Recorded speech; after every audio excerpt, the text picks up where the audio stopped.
Bonjour à tous et bienvenue sur Mac Forever. Aujourd'hui, nous sommes avec Clément, cofondateur de Sculteo, qui va nous parler un peu de son entreprise spécialisée dans l'impression 3D. Donc Clément, est-ce que vous pouvez nous dire en quelques mots quelle est l'activité de Sculteo ? Alors l'activité de Sculteo, c'est d'être un véritable service d'impression 3D en ligne, c'est-à-dire que nous prenons des commandes d'objets fabriqués dans des machines d'impression 3D, que nos clients nous envoient par internet, nous fabriquons dans une de nos usines et nous renvoyons directement la pièce au client. D'accord, donc n'importe qui peut vous envoyer un design et vous l'imprimer ? Oui, c'est ça, c'est-à-dire qu'un particulier, un professionnel, une grosse entreprise peuvent nous envoyer un design.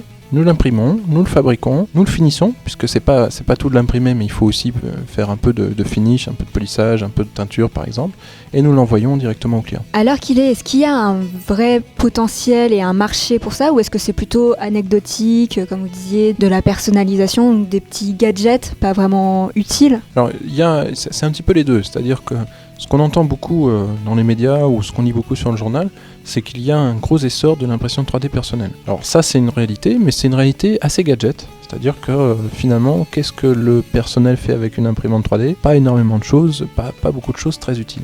Par contre, il y a une véritable réalité dans les entreprises, dans la fabrication de petites séries. C'est-à-dire que les gens commencent à fabriquer des petites séries, des séries de 50, de 100, de 1000. Notre plus grosse série, c'est 21 000 objets identiques. Et ces objets sont intégrés à la fin dans des véritables produits. C'est-à-dire qu'on est au-delà du prototypage, on est au-delà de la maquette, on est vraiment dans la fabrication d'objets qui vont servir, qui vont être utilisés, qui vont être vendus à des clients. Et c'est ça, vraiment, nous, ce qui nous intéresse aujourd'hui, c'est nous développer là-dedans, parce que, bien sûr, c'est des volumes plus importants, mais c'est aussi une nouvelle manière de fabriquer. Et elle est vraiment là, la nouvelle révolution industrielle de l'impression 3D. Pour l'instant, c'est plutôt des petits objets avec un design assez simple, ou est-ce qu'il y a des choses assez folles qu'on vous a demandé ? On peut faire tout, hein. En termes de design, en termes de forme, il n'y a pas d'imitation. C'est une des particularités de l'impression 3D, c'est qu'on est capable de faire des objets que la forme n'est pas forcément facile à fabriquer autrement que par impression 3D. On peut avoir des objets creux, on peut avoir des objets sous forme de fil, on peut avoir des tas de choses qu'une machine d'injection plastique par exemple ne serait pas capable de fabriquer.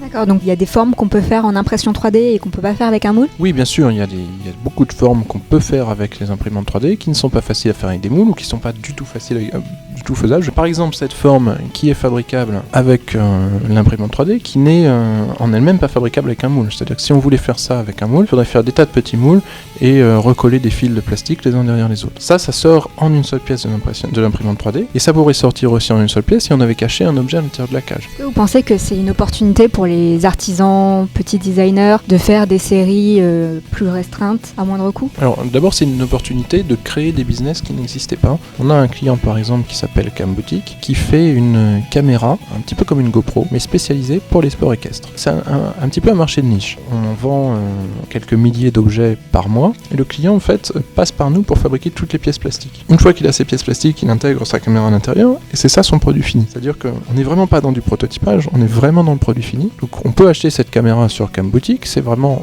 l'objet fini de l'entreprise, mais elle est fabriquée avec de l'impression 3D.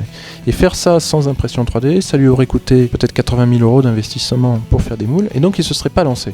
Et c'est ça ce qui nous intéresse. On pense qu'il y a une véritable révolution là-dedans. C'est-à-dire que c'est une technologie qui permet à des gens de se lancer en prenant beaucoup moins de risques et en prenant donc des risques au fur et à mesure. Et aujourd'hui, il en vend 1 millier par mois. Il les fait avec une imprimante 3D. Quand il en vendra 100 000 par mois, j'ai aucun doute qu'il ne passera plus par des imprimantes 3D. Il passera par de l'injection plastique comme tout le monde. D'accord, donc vous aidez un peu au redressement productif et à créer des emplois. Alors, je ne sais pas si on aide, mais en tout cas, on participe à ça. Et en termes de matériaux, qu'est-ce que propose Sculteo ? Est-ce que c'est que du plastique ? Est-ce qu'il y a aussi d'autres matériaux plus nobles ? Alors, il y a effectivement toute la gamme de plastique. On a de la céramique, c'est-à-dire qu'on est capable de faire une tasse à café et de boire son café à l'intérieur. On a de la cire pour fonderie, et ce qui nous permet de faire des métaux précieux. C'est-à-dire qu'on vend aujourd'hui des bijoux qui sont en argent massif. Pour un pendentif, par exemple, combien il faut compter ? Alors, c'est le prix d'un bijou en argent, c'est-à-dire un pendentif, c'est quelques dizaines, peut-être 50 €. Donc c'est un peu plus cher qu'un bijou entrée de gamme en argent, mais c'est vraiment dans les prix d'un bijou en argent. Et on fait des bagues aux alentours de 100 €. Et pour une tasse, par exemple, en céramique ? Alors, un des problèmes de la céramique, c'est que c'est un peu cher. Donc on est aux alentours de 30 € la tasse, ce qui fait que le marché n'est pas un marché explosif. On est bien conscient du problème, on travaille sur le sujet. On espère avoir des améliorations dans les années à venir, dans les mois à venir. Mais aujourd'hui, ça reste un marché qui a un peu de luxe avec des tasses à 30 €. Avis à ceux qui voudraient poser un genou à terre bientôt, ça permet de faire des bagues personnalisées. On peut mettre des diamants dessus ? Ah non, on peut pas imprimer des diamants, désolé. Oh, c'est lourd. Voilà, c'est pour ça.